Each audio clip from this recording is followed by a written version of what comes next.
Buenas tardes a todos los presentes y a todos los que nos siguen en YouTube. Bienvenidos a este coloquio extraordinario, que en esta ocasión tenemos el honor de recibir al embajador de Pakistán en México, quien nos hará una presentación sobre políticas de uso y monitoreo ambiental de agua en presas. Entonces, comienzo presentando a nuestro invitado. Él nació en 1969, es licenciado en Geología. Ingresó en el Servicio Exterior de Pakistán en 2001, en donde trabajó en la sede central como oficial de protocolo entre 2002 y 2003. Después fue subdirector en 2005, director en 2009 y 2018, y luego fue director general de 2018 a 2020. Permaneció en la comisión de servicio como director en la Secretaría del Presidente de 2009 a 2011. Desempeñó funciones diplomáticas en misiones de Pakistán en el extranjero en lugares como Doha entre 2006 y 2009, en Londres de 2011 a 2014, en Beijing de 2014 a 2017 y como embajador en Etiopía en 2020 a 2023. Desde julio de este año es embajador de Pakistán en México. Thank you so much, Mr. Ambassador, for coming, and you can proceed with your presentation.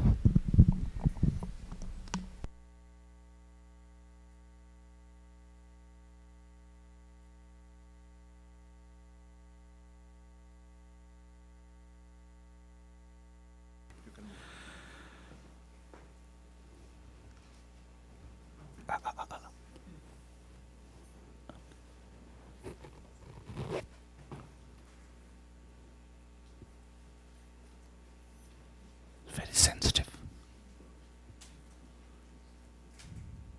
Just check it.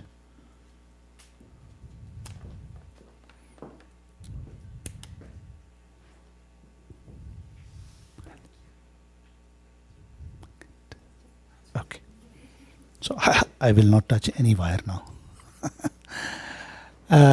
Bismillahir Rahmanir Rahim, in the name of God, who is most merciful and gracious and kind. My name is Shozab Abbas, and I am ambassador of Pakistan. This is Pakistan's flag. Just for your recognition, today's topic, first of all, I would like to thank the organizers and especially my dear friend Dr. Qureshi and his team, those who created this opportunity for me to be here and to address you one of the most important and pressing issue which is confronted to the South Asian region, which is our regions, Pakistan's region, in which 7 countries are located and which is around 20,000 kilometers away from your country. So it may be little difficult for you, my audience, to connect yourself with that part of the world. But I would try to facilitate as much as I can to take you, not physically, but mentally, from here to South Asia. So please ready for your journey and buckle up your belts. The flight is ready to take you to Pakistan.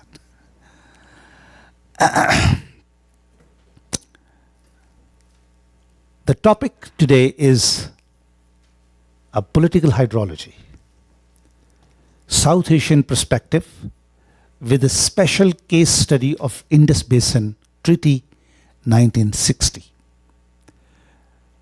This is very important, as I just mentioned to you, that Pakistan and South Asia is a country which is located in a semi-arid part of the world, exactly as Mexico is.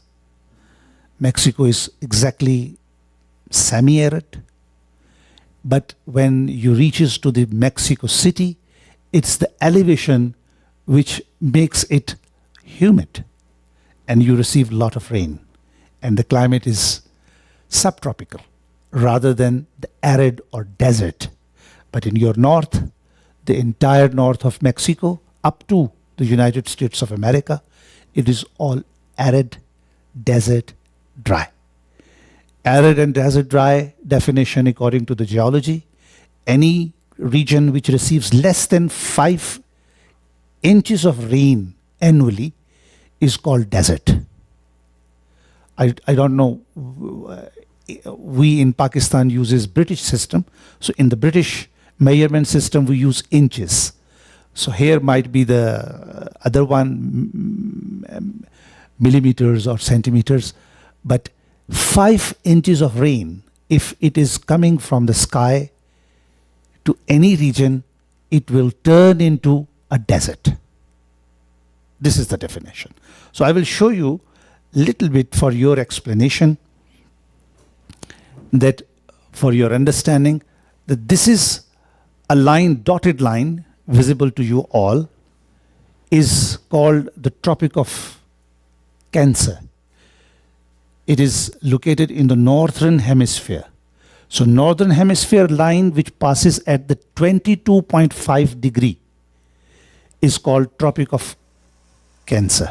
And you see your Mexico is exactly located here. And also if you take it to the here, it touches Pakistan. So climatically, we are in the same zone.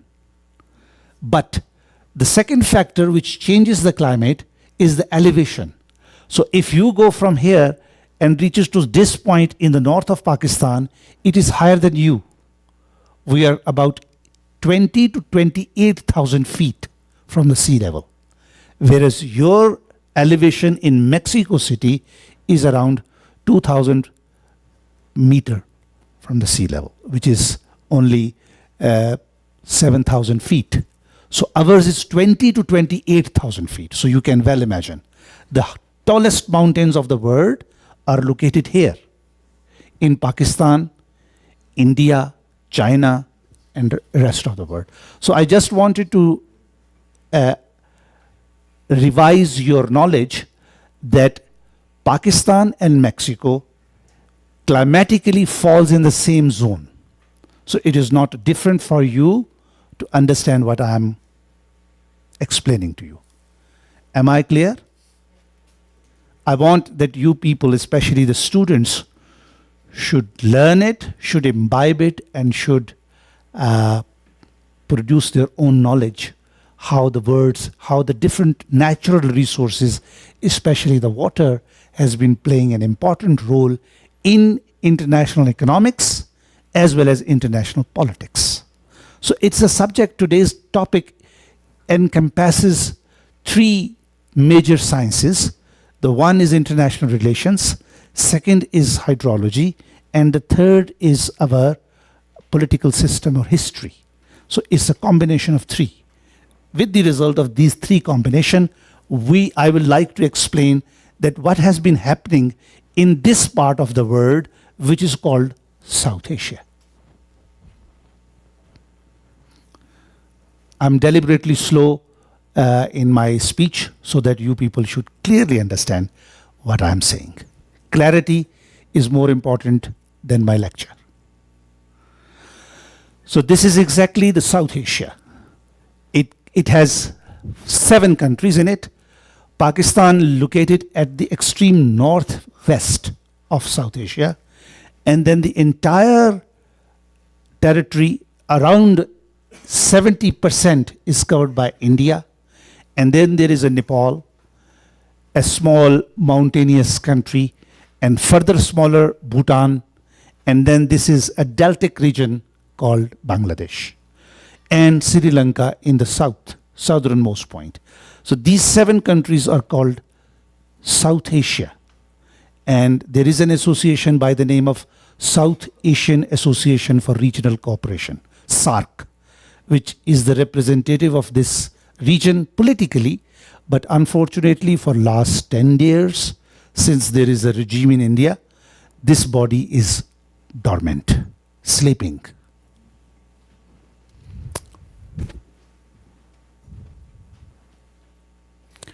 Now, from South Asia, I'm focusing on Pakistan. Pakistan is neighbored by, in the north by China, in the east from this point, or rather if you start from this point I will further explain how. So this line, which is going on from here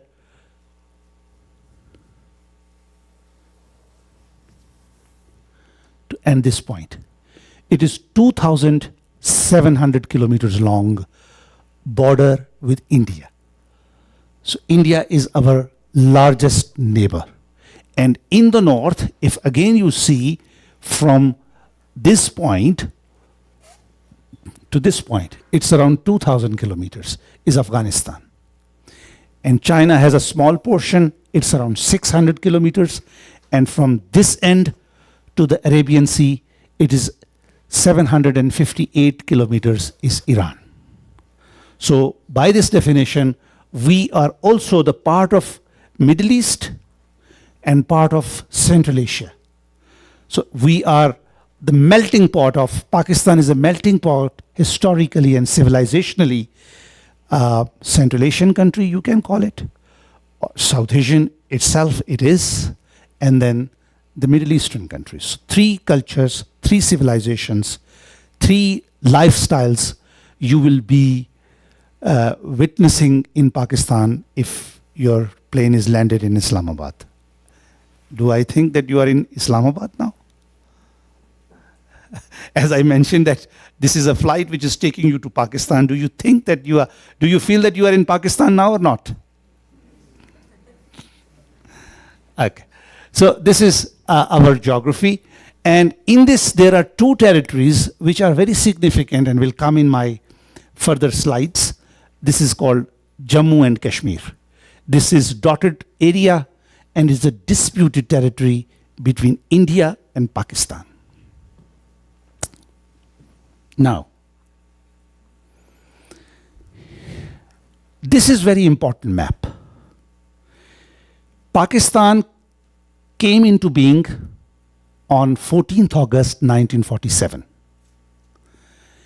And this map is before 1947. You will see 2 colors in it. One, the yellow, and the other is red or pink. Yellow color is the territory which was taken over by the British Empire, by the British government before 1947. So it was colonized. India was colonized in 1857 by their commercial company named East India Company. East India Company landed here in Bengal, Calcutta, in 1757. So they landed here in 1757, and in 100 years struggle of colonization, they completely colonized this country by 1857. So 1757 to 1857, 100 years period, very strong, powerful, robust struggle by the colonizer to colonize India and take it into their lap. But the pink colors, which is shown on this map, are the territory controlled by the princes of this country. Prince, the, what you call in Spanish? Huh? Principalo. Not by the British Empire, but I was the prince of my territory, so it's my territory. I have my own people, I have my own economy, I have everything my own. So it is called Principalo. So all these, the total number of these Principalos at that time before 1947 was 321. So you see the pink color, it is further divided into smaller territories, and the total number 321. They remain independent. British could not control them, but had an agreement with them that we will not interfere into your affairs, but you will be loyal to me. Yes, sir. So there was a relationship of yes, sir. No interference from outside. But the yellow color is directly controlled by the British government. In each provinces, they have their own governors, they have their own administration, and they run the whole country. And why it is considered as a whole? Because the most important in entire India are the two provinces. One is called United Provinces, UP, and the second is called Punjab. Even today, UP is the largest province of India in terms of population. And you know how much population it has? Anybody? Any guess? How much? 30? Okay, anybody? Just an idea? 300 millions.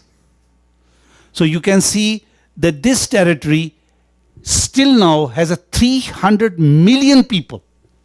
And then this Punjab. It is now has a population of about 200 millions together. So the number of population is a very, very important. And why it has such a large population? Because it is very, very productive land. You just throw anything on it and you will see that it is grown.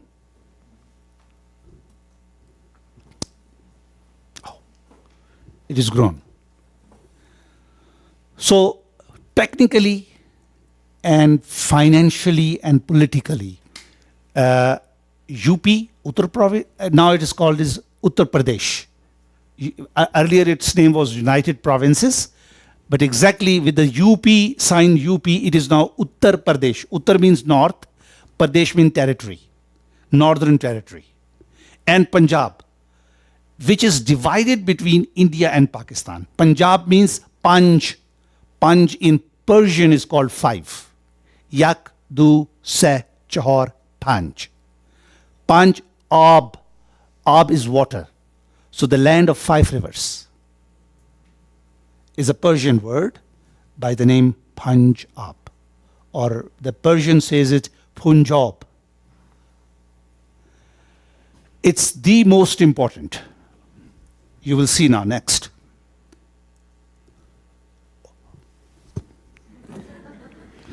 A very dangerous man. Very, very dangerous man. He was the one, you can say it, a gentleman, or you can say it a dictator, or you can say it a robber, or you can say it anything you can call him. The worst word for robber in Spanish? Cratero? Cratero.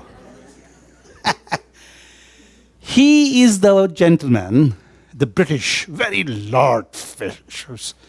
Yes, never bow down his head down. No, the British would not allow anybody to put down their head like this. No, your head should always be like this. And it should be with iron neck. He was iron neck man. The one who is responsible for the division of India. He is the man. His name is Mr. Radcliffe, Cyril Radcliffe, full name. And he came only for 6 weeks to India. Look at how the colonial powers play with the colonies. They do not care about people. They do not care about their welfare. But they always present a card that we are your well-wishers. I want to see you smart, healthy, employed, fully empowered person. This is what they put on their facade, on their front. But underhand, they had black people, dirty people. No need to take care of them. Give you a ruling. And 1 second ruling goes for centuries with them. So he, the man who stroke 1 minute action is continued till today with us, and it is our contemporary history. What he did, he partitioned the two provinces of India. I will once again show you. This is Bengal and this is Punjab. These are the two provinces, very, very critical in the entire geopolitical history of India, because these only two provinces were divided in 1947 and became Pakistan. Why Pakistan? Because there was two nations living in India. One, the Hindus, religiously speaking, Hindus, and the second, Muslims. Before 711 AD, there was no Muslim in India. But in 711, the first contingent of Muslim scholars and Muslim merchants landed in India, here in this part. And they started preaching about Islam, which came in this part. So this is Arabian Peninsula. From here, they have a very direct linkages with this part and turn this territory gradually, slowly into Islam. They did not fight any war with them. They were all saints. They were all Sufis.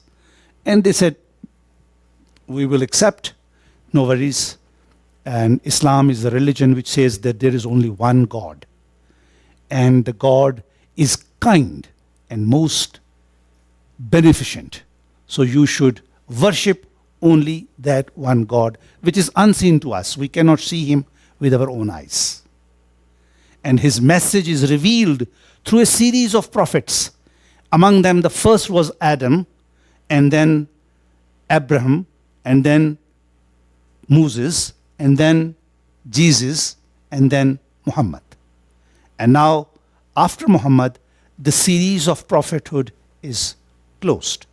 He was the last prophet. And there are the evidence how I would accept that he is a prophet. Evidence is the book. Like the Moses has 10 commandments. He has a book given by Gabriel to him. And he showed to us. And now we turn to Jews. Those who accepted those teachings became Jews. And then the second series, Christ came. And he said, I also got a book from God, Torah. And read this Torah. It will bear out, it testify the previous book on Moses, and now this is the new edition of the divine guidance upon all of us, and accept it. So we all accepted and became Christians. You are, alhamdulillah, the Christians. And then the third edition of that book came up by the name Quran, and Quran revealed by Gabriel on Muhammad. And he also showed to the public that this is my book given by God. So these are the three editions of the same reality, that there is no God but God. So that is behind the dollar is also written, there is no God but God. Or we all worship, all these three religions worship the same God under the guidance of our prophets. So this relationship established from here to this region, which is predominantly Hindu. And Hindus also believe in the oneness of God, but they say that there is a manifestation of his character in different shapes.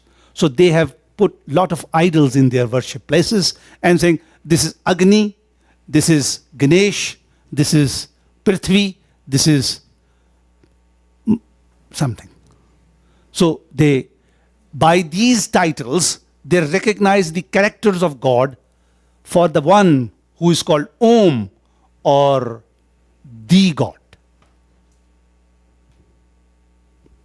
Understand? I'm not boring you. You people are very silent. Okay, anyhow. Now next, so this is very important. the man is responsible for the division. When he divided these two provinces, Bengal, he gave this blue color to India and green color to Pakistan. And then in Punjab, he divided this line and said this Punjab is West Punjab, given to India, and this Punjab is East Punjab, given to Pakistan. But this demarcation has this disputed land territory between the two Punjabs. Why it is disputed? Because all these regions were predominantly Muslims. And the division of these two provinces were based on the principle of majority population. If you are from Muslims, you will be the part of Pakistan. If you are Hindu, you will be the part of India. So that was the premise of our division of these two regions. So we believe that this green part, which should be the part of Pakistan, was not given to Pakistan because of this buffer zone, which was a mixed population of Hindu, Muslims. And in this Punjab, a third religion also exists, which is called Sikh. Long beard, big turban, and they, in their religion, they cannot cut or they cannot shave human hair. All body is full of hair. So the hair is their tradition to keep. They believe that nothing should be detached from your body, what God has given to you. So that is their belief. Now, after having this this historical background, I will now take you to the reality of hydrology in South Asia. If you see this entire Indian subcontinent, you will see the blue lines. This is the main river called Indus. And Indus is also one of the mightiest river in the world. Although it is not very long, but it is very ferocious. And it all starts from China. This is Chinese Tibetan Plateau. And from here it starts and enters into this territory and then goes all around Pakistan. And if you understand the word Hindu, you need to understand the word Indus. It is in Urdu or in Hindi, we call it Sindh. And from Sindh, the word derived Hind. And Hind is India. So Indian civilization is based on this river, which is called Indus River. And because of, by virtue of a dominant Muslim population, it becomes a part of Pakistan. So this is not acceptable to India. That my identity is gone to Pakistan. Whereas this identity should always be with me because I am Hindu. And then there is two other important rivers, which is called Ganga, or in English we call Ganges, and Jamuna. This is Jamuna. So these two rivers, in Ganga, the Hindus' tradition is to go and take bath, and once you are take bath in Ganga, all of your sins are cleaned. You have no sin. So that is a Hindu tradition. This is a purest water on earth. But the name India or the name Hind, it has three names, or rather four names. India is an English version. Hindustan is a Persian version. Hindustan. Hind is a Hindi version. And Bharat is a Sanskriti version.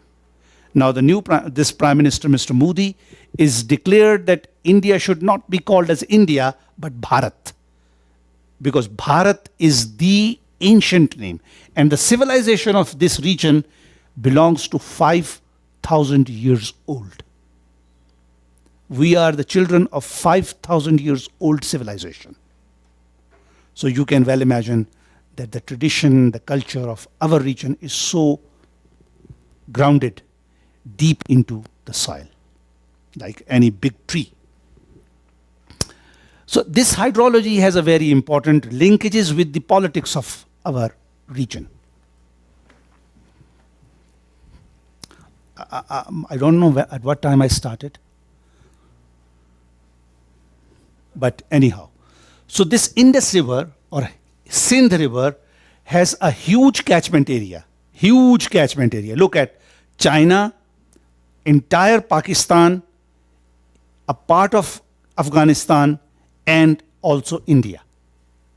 So the water which is coming in this river system, in this basin, is all divided between the two lands.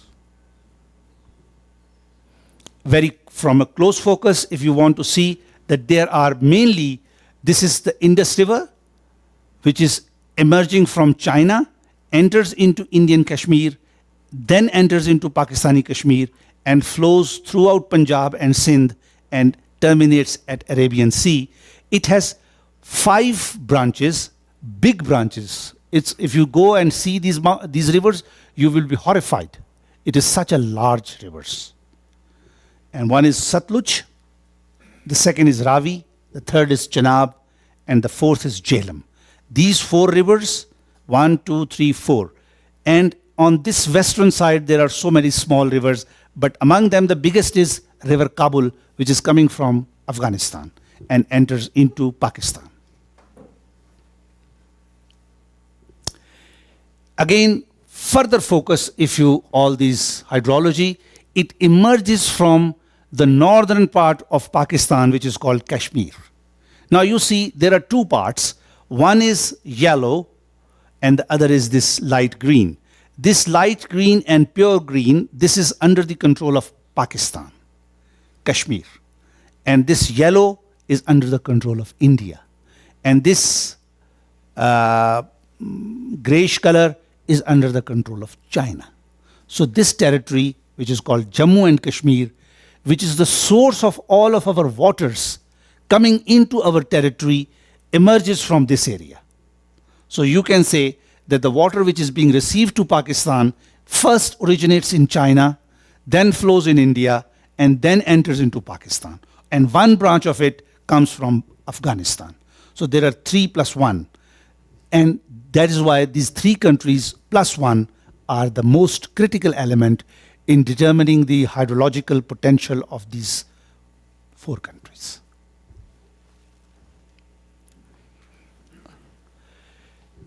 After this partition of India and Pakistan,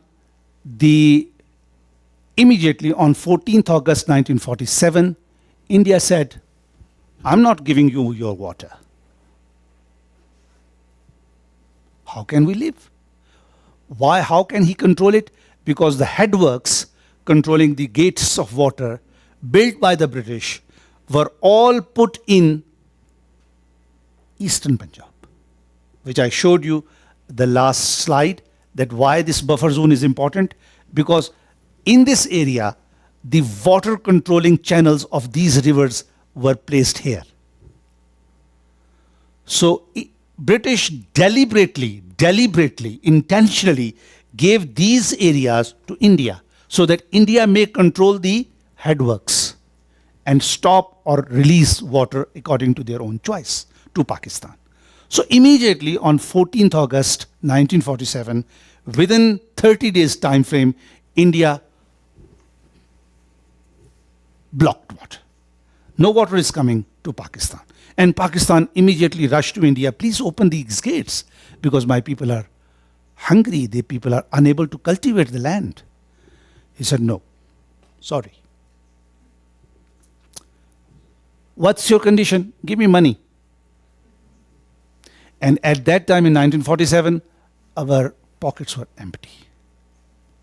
There was nothing in it because we were very poor at that time. It was just the beginning of our history, a new country. So India forcefully said, if you want water, pay us. Then we agreed to pay water. But within 1 year, our money also drained out. We said, sorry, we don't have money. And the people of all this land are the farmers. Currently, its population is equal to Mexico, 110 million. And this has 30 million. population. So this country, this the most important, this part remained water for about 1 year. And then we paid, and then finally we said, let's settle down this issue. And immediately on that time, American experts, water experts, by the name Mr. Lilienthal, the chairman of Tennessee Valley Authority, and the chairman of the World Bank, Mr. Eugene Black, they both visited India and Pakistan. And they said that if India would not release the water to Pakistan, Pakistan's huge population will die down in 2 years' time. And the whole land will destroy. So we immediately started consultations with them, and it took about 10 years.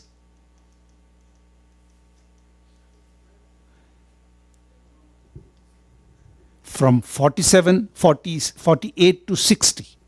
So it was a period of 12 long years to keep on negotiating with India and Pakistan on water issue. And then what happened at the end of the day? So many different formulas came, but again the same formula which this notorious man has given to us. Divide the cake. There is a cake, you have to divide it. So a unnatural way of this ecosystem which is produced by this hydrology has to be cut down like a cake. And we handed over these 3 rivers, 1, 2, 3, to India. And the rest of the 3 rivers, 1, 2, 3, were given to Pakistan. So this is called Indus Basin Treaty, 1960. But the 12 long years of this very important treaty came very critical for the geopolitical history of these 2 countries. Because we fought 3 big wars. Immediately in 1948, then in 65, and then in 1971. In 1971, India took away this part of Pakistan, which is now called Bangladesh, which was earlier East Pakistan. So in 25 years, the rivalry between the 2 continued, and finally it ended up the separation of East Pakistan from Pakistan and became Bangladesh.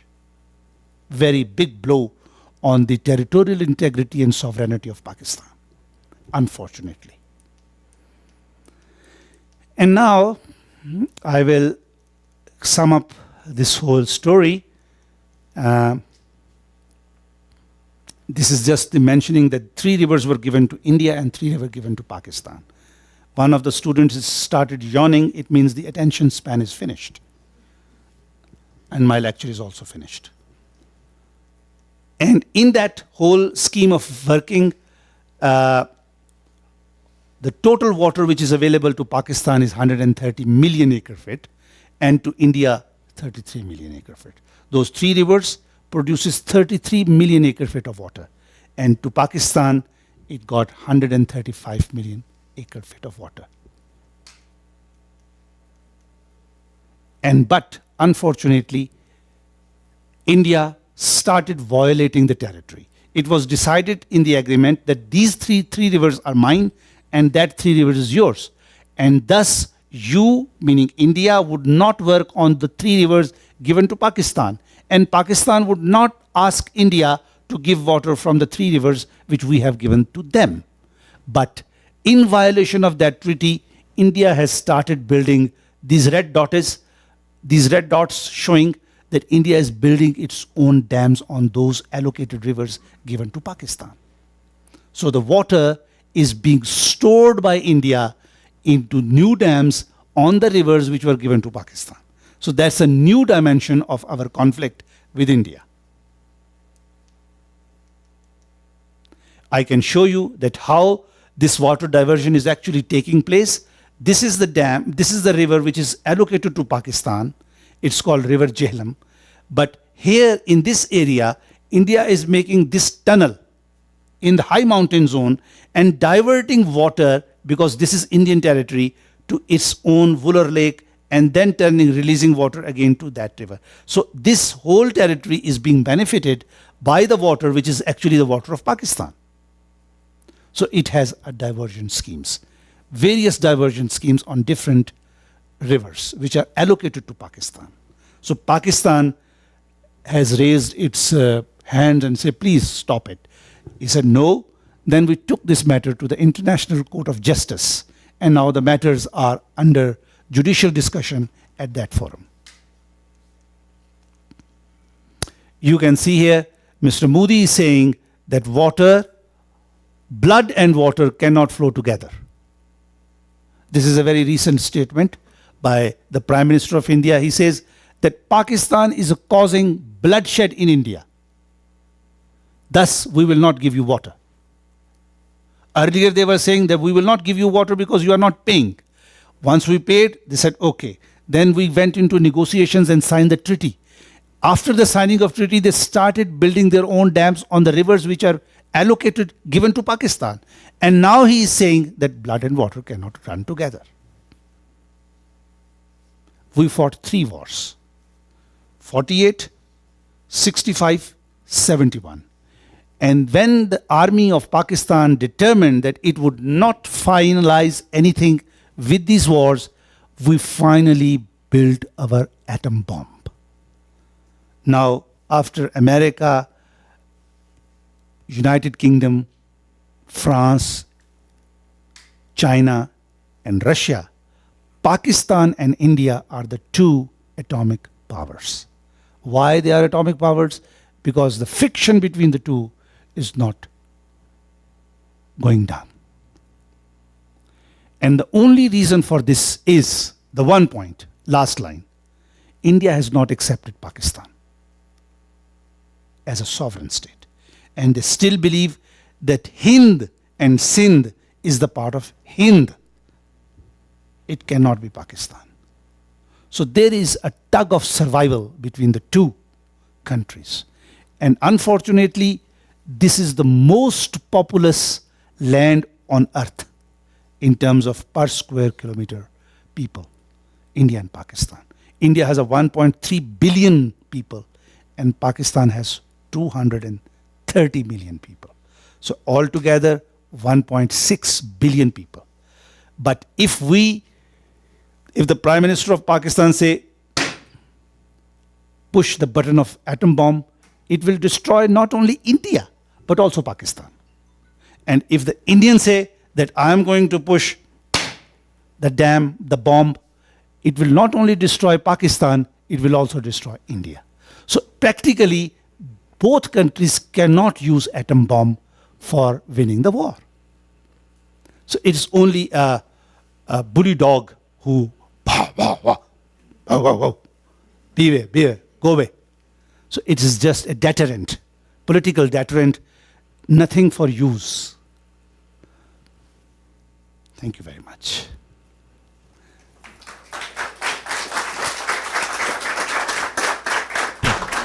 Well,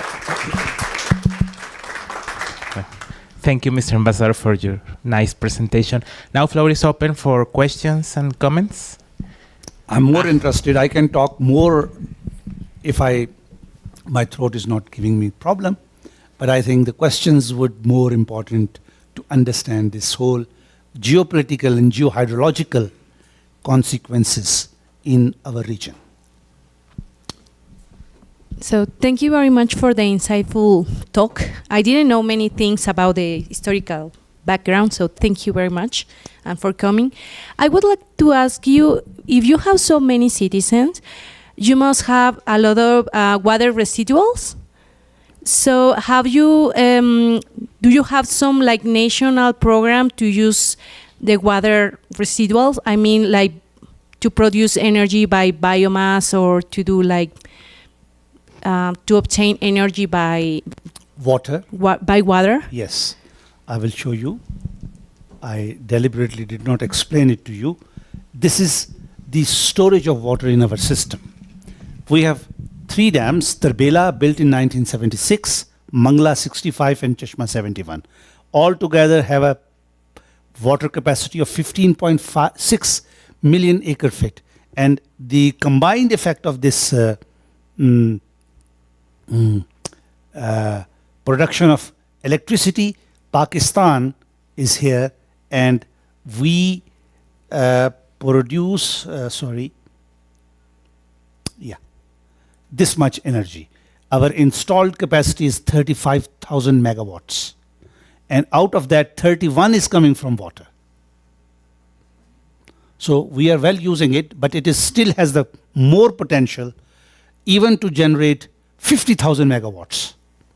Because the highest altitude to the lowest, there is the slope of very high gradient, very high gradient. So if the water falls on that gradient, we can generate and we can produce electricity more. But this is the minimum. Electricity generation by water is a very expensive business because a one dam construction takes at least $10 to $15 billion. And the completion time of any dam is not less than 10 years. So 10 years with $10 to $15 billion is needed to construct one dam. So we constructed 3 dams. And now the 4th dam is also under construction. But it's a long and a very tedious business. You have the dams, big dams on Rio Grande and one small dam on the river, the other river ends in California, Baja California, Colorado. So these 2 rivers, but your major dams are on Rio Grande. But Rio Grande is coming from United States of America, which also has a huge water reservoirs on that river, like Hoover Dam, Mead Dam. All these dams are passing through the same territory in which the Pakistan and your country is located, meaning desert areas, and dry, very dry. All is fed by the snow-capped mountains, and when the mountains are melted, this water is produced. Please. Question here?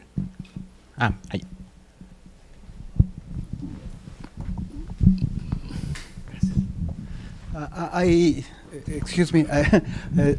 I think that what Betty meant was that if you have any water recycling plans to solve, well, not really solve, but more like confront your problem of water. Yeah. Water cycling is not very much in Pakistan. It's a developing country, and there is a need to build water recycling plants so that the wastewater can be used for further agriculture and other usage. But as long as our setup, no, very few. Maybe we could recycle 1 or 2% of our water. So it's a this is a point where scientific intervention, scientific help, scientific equipments and technology may be needed to put into Pakistan and to recycle water. My question is, what are the relationships at the border? Do you have people living on both sides that recognize as neither Pakistani nor Indian? No, it's not like that. Mm-hmm. Either it is Pakistani or Indian, but yes, population is living on each inch of India and Pakistan. You will hardly find any inch in these 2 territories, in 2 countries, where there is no population. Even in the desert, our desert is one of the most vegetated desert in the world.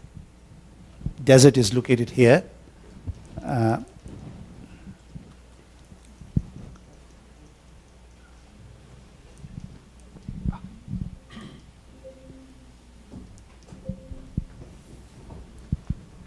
What happened? Yes. This is desert region here. In Punjab, this area, and then in Sindh, all this area is called Rajputana, or in India, it's Rajputana, but in Pakistan its name is Thal and Thar. So this is a big part of Indian desert, and the world's most heaviest vegetated desert is this desert. Why?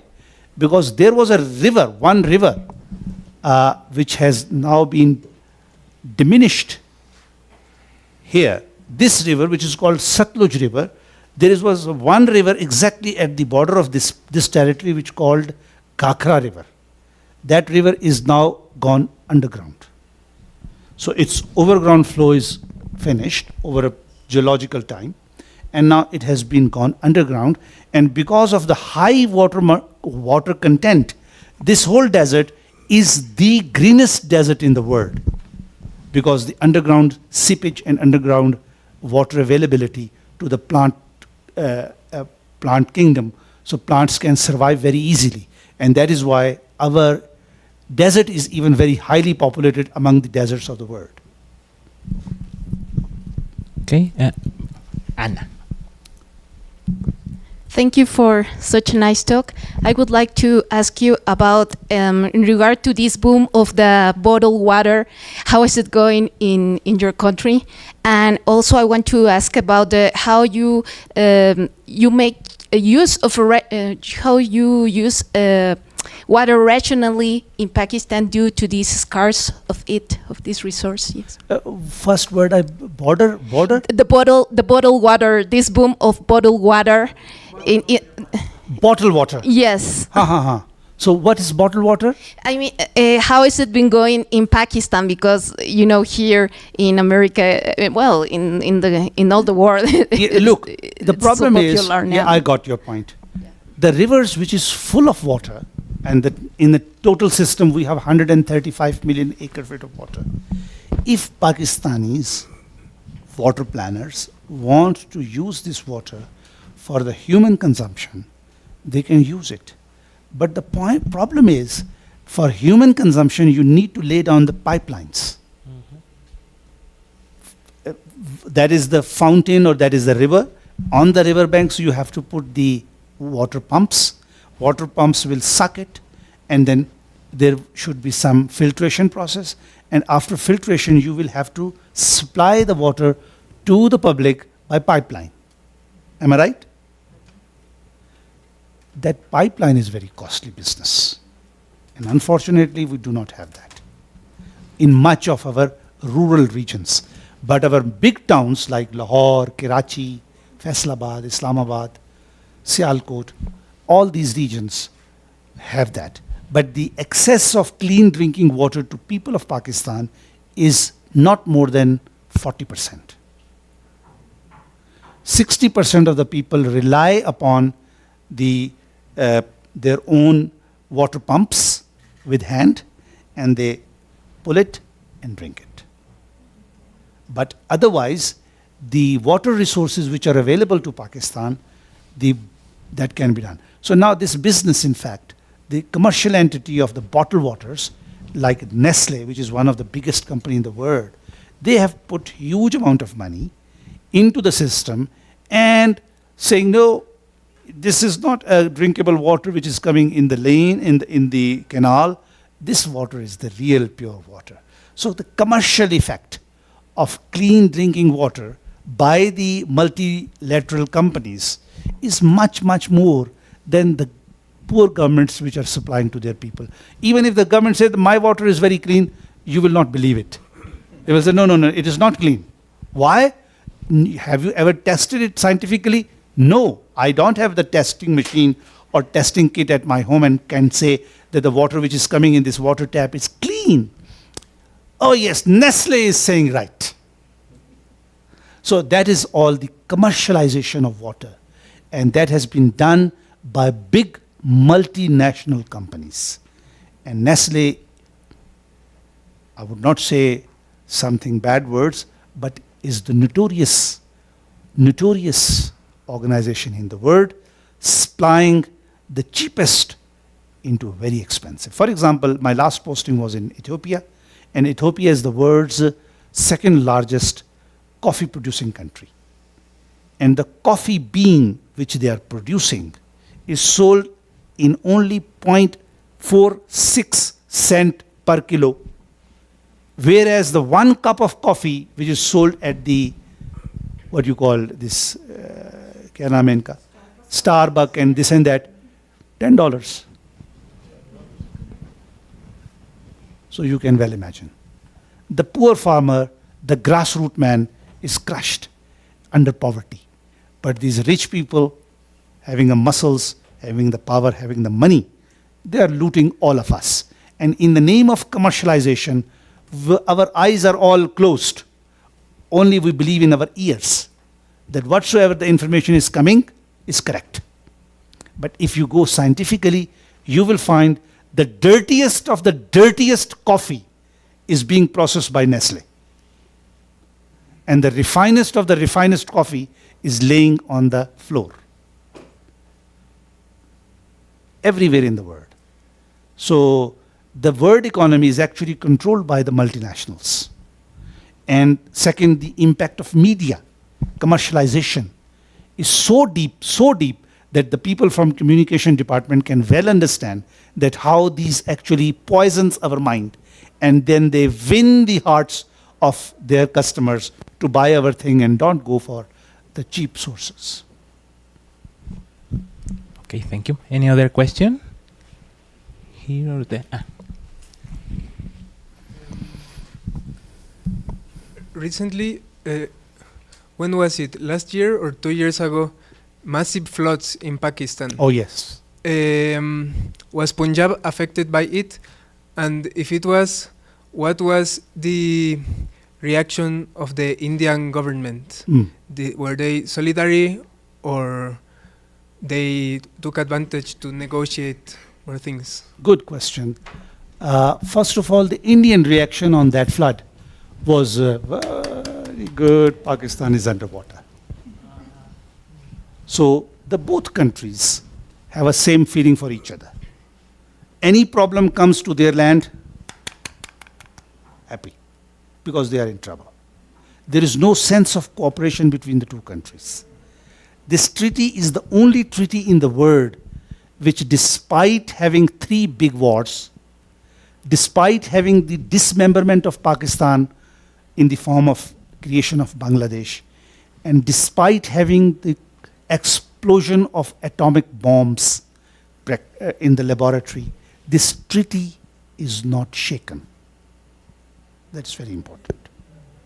So understand the strength of this treaty. And this treaty is taken in the global politics as the most resilient treaty in the world, which is serving the most ferocious arch rivals of each other, having the nuclear power. Despite having the nuclear power, the treaty is intact. Why? Because water is such an important issue, that the two countries cannot survive without that water. They can survive without having the atom bombs, but not with the water. This was a statement given by the World Bank President Eugene Black in 1958.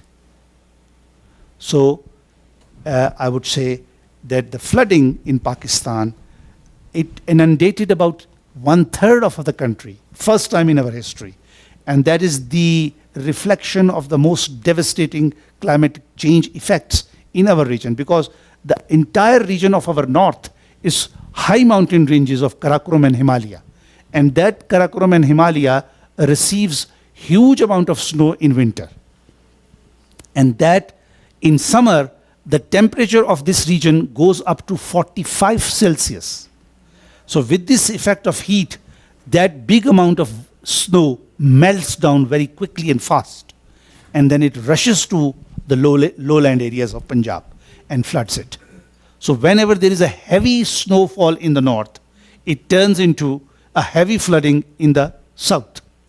So we now often face this problem, but the climate change effect and phenomena has badly affected the ecology of that, ecosystem of that region. And now we are one of the big sufferers. Okay, thank you. Any other question or comment? I want to ask about the relationship of Pakistan with Afghanistan and also with China. As I see there that you share, Pakistan share a river with Afghanistan. Yes. And also, as you explained, the main river of this area is born in China. Yes, very, very important question. First, Afghanistan. Kabul River, which is the mainstream of Afghanistan, actually feeded by Pakistani rivers. So the Pakistani river by the name Chitral River is a main tributary of River Kabul, starts from Pakistan, enters into Afghanistan, merges with Kabul River, and then re-enter into Pakistan. So it's a kind of, this block. From here to Afghanistan, again Afghanistan, back to Pakistan. So that is the system, hydrology of that territory. And in that territory, we have no agreement with Afghanistan. How to regulate water. So till last 10 years, meaning till 2010, there was only one dam in Afghanistan.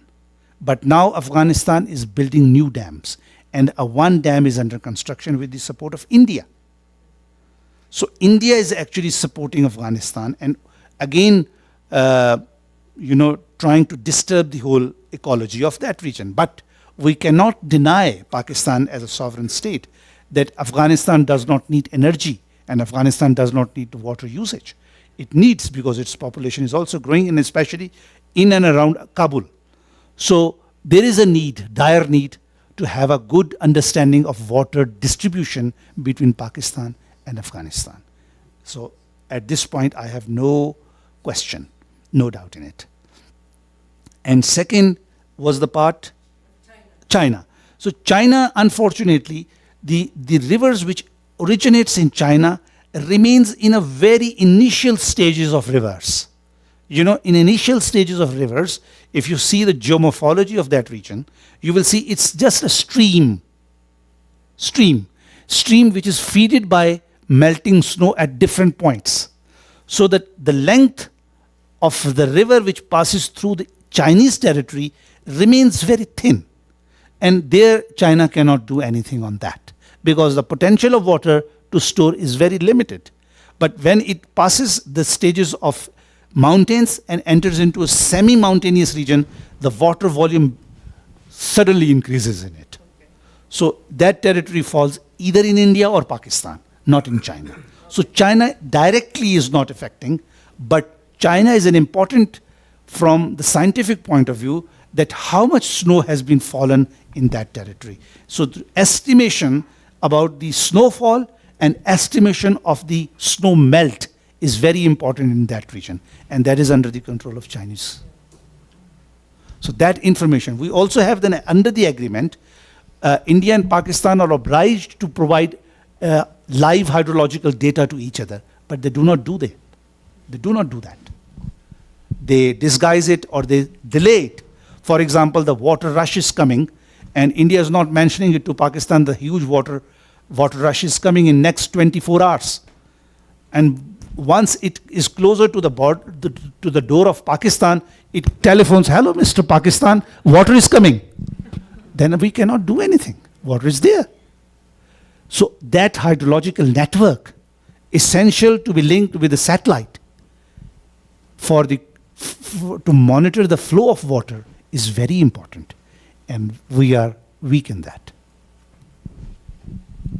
Thank you. Any other question or comment? Here, there?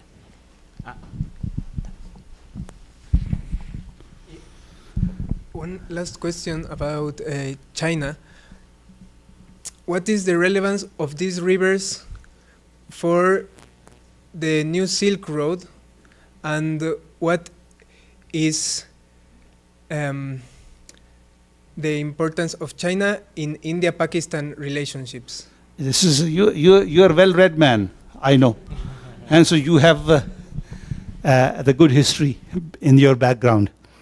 China in 2014 announced the creation of One Belt, One Road as a huge investment portfolio by the Chinese in different countries of the world. And the idea behind is to build an image of the most advanced nation in the world. because the Russian are gone. Americans' money is dried up. If you ask America to give money, they'll say, no, we don't have money. There's a very only few pennies are left. So technically, if you see, China has now become the world's superpower. It is number one in both in terms of money and influence. But technically, they are not as advanced as the Americans are. The Chinese foreign minister in one meeting with us in China, Beijing, he said that we are 20 years behind America in terms of our technology. Why? And he gave me example. He said he like this exactly same demonstration which he has done. I will show you. He said, "What is this?" iPhone. Reverse engineering. Yes, reverse engineering, exactly. But the way he explained to the foreign minister of China, he explained to us, what is this? Everybody said, iPhone. What's the price of this iPhone? $700, $800. Okay. Where it is made? Made in China. How much, he asked, now the question comes, how much do you think that the Chinese government is earning money from this iPhone? The question is to all of you. This was the question he raised to us. And now I'm asking the same question to you. How much money China, the value of this phone is $800, is earning out of this $800? Guess. How much? $600. Can you guess? 1%, meaning 800 to 80. 800 to 80, 1%, $80. Anybody else? Huh? Yes, you want? $0.1? $0.1, meaning 1 cent?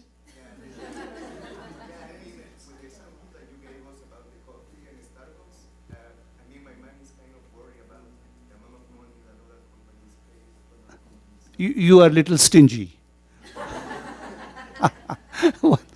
He said to us, we earn only $5. And the rest, $795 are going to America. Why? We are only the assemblers of this technology. The inside it is all American technology.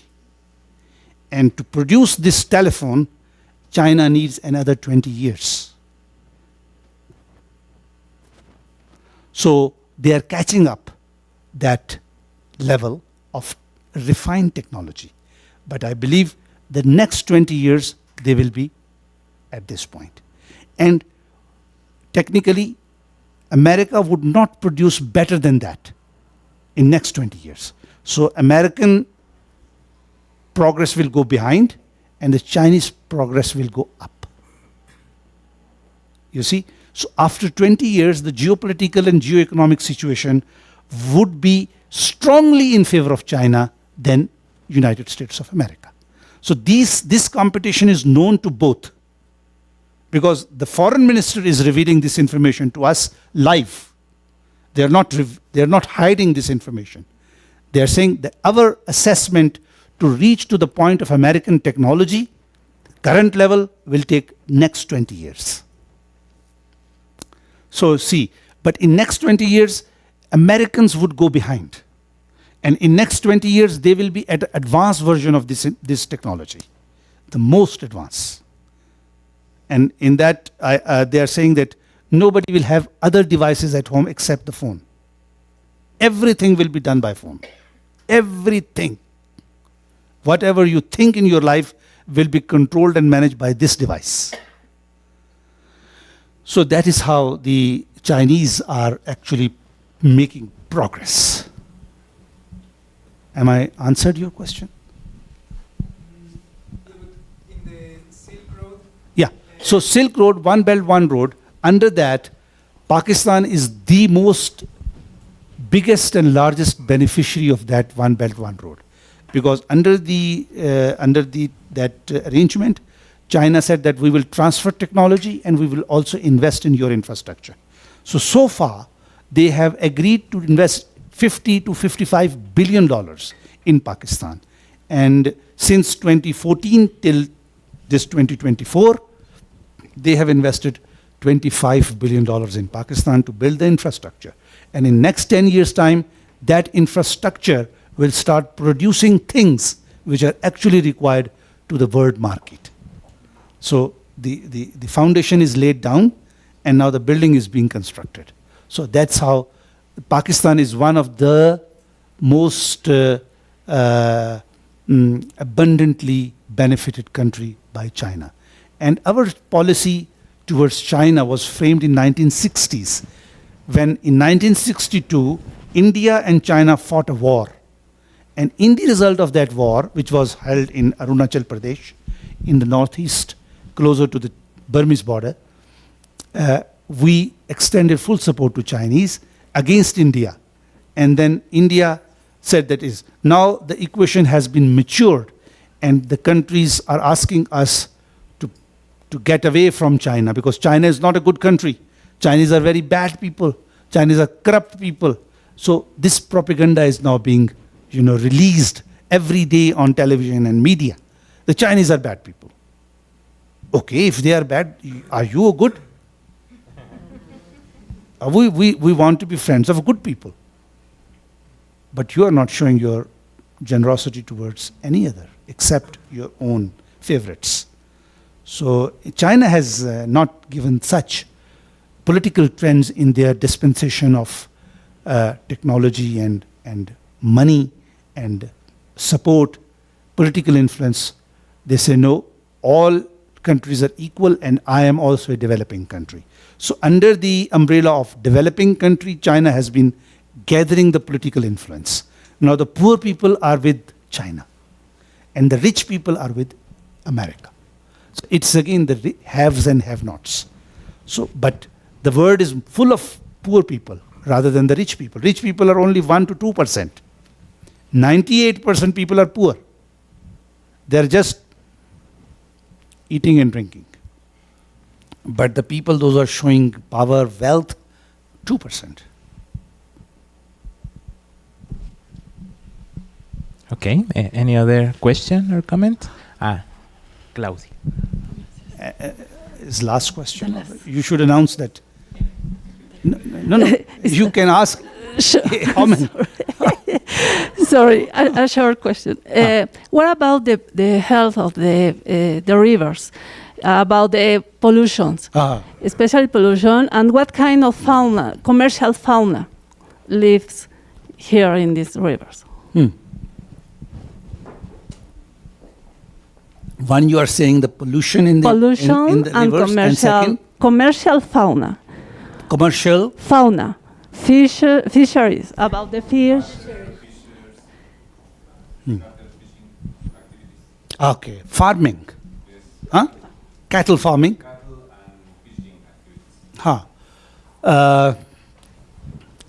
I don't have much knowledge about that fishing from the rivers. You can say yes, but pollution is a serious problem. Why? The population pressure on these rivers is immense. So on the right side or the left side of the banks of these rivers, from top to bottom, a huge number of people are living. So if people are throwing their garbage, untreated water, refusals, everything into the rivers, you can well imagine the quality of rivers. So the quality of water in these rivers is very poor. Poor to very poor. Not good to very good. From poor to very poor. And for that matter, our conscience or our understanding about the environment is very poor. People are just making their ends meet. They are thinking about their bread and butter. They're not thinking about the quality of water. So that's the result of lack of knowledge and the impact of poverty, it's very immense. So I would not say, even the Ganga river, which is the most sacred river of India, on which they dip and say that we are now out of sins, is the dirtiest river in the world. Dirtiest. You cannot smell it. So you can, this is all because the whole territory from East Bank or West Bank, East Bank or West Bank, East Bank or West Bank is full of people.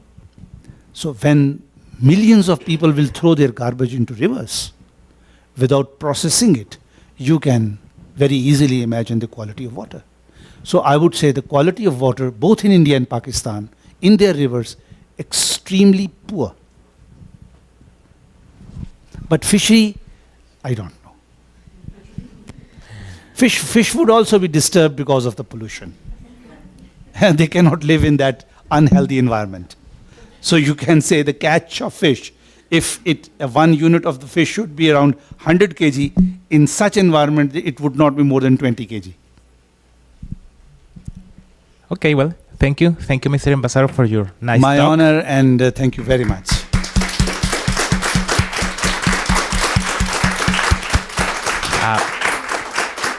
Muchas gracias a todos. I will ask one question. Yeah. Do you enjoy the lecture?